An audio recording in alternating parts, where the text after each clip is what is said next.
What's going on, guys? I have yet again another version of my playing cards.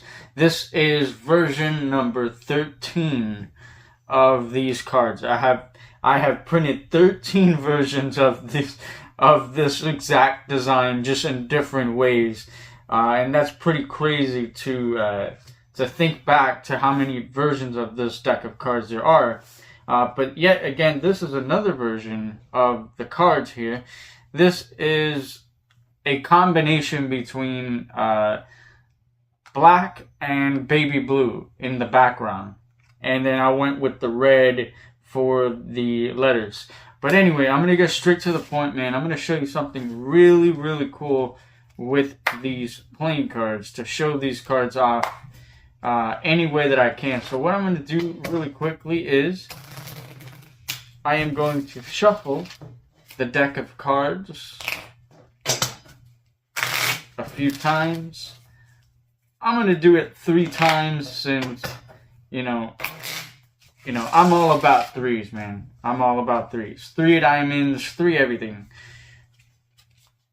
Okay, so once the cards are all shuffled up, I am going to cut the cards one more time, and I'm going to go 1, 2, 3, 4, 5, 6, 7, 8, 9 cards. I'm going to grab 9 cards at random from a shuffled deck of cards, and I'm going to shuffle these.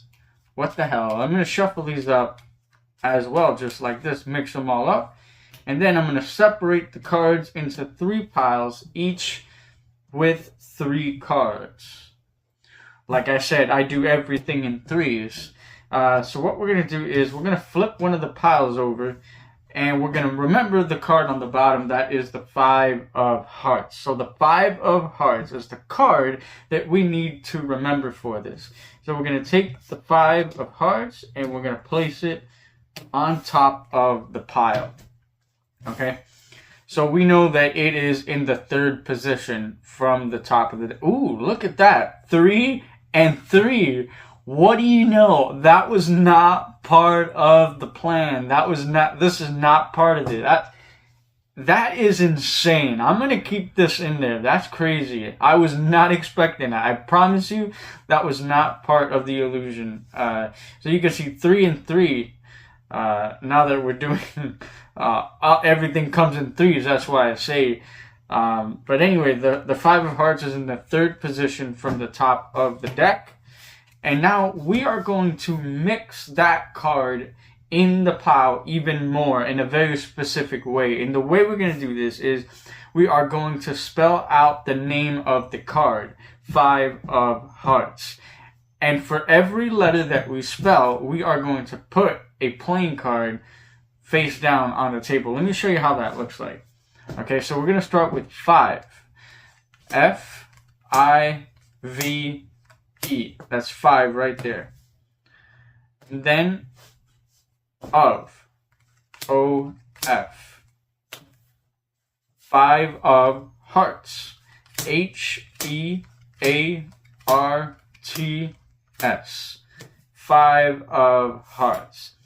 And just to be fair, I want you to see that the 5 of hearts is not on top of the deck, and the 5 of hearts is not on the bottom of the deck either. Given that information, if I spread the cards this way, after we've shuffled up the deck, it's impossible to know where the 5 of hearts is in this pile. But this is a magic trick. So let's spell out the word magic for you. M-A-G-I-C, right there. Magic. And this card, of course, is the 5 of hearts. And in case you're wondering, these cards are in fact all different. Every single one of these cards. I have never used a trick deck in my life, and I will never use a trick deck ever. That being said, thank you for watching this video. If you are subscribed to my YouTube channel, thank you for being subscribed. If you're not subscribed and you're still watching this video, I appreciate you watching this video. And that being said, I will see you next time.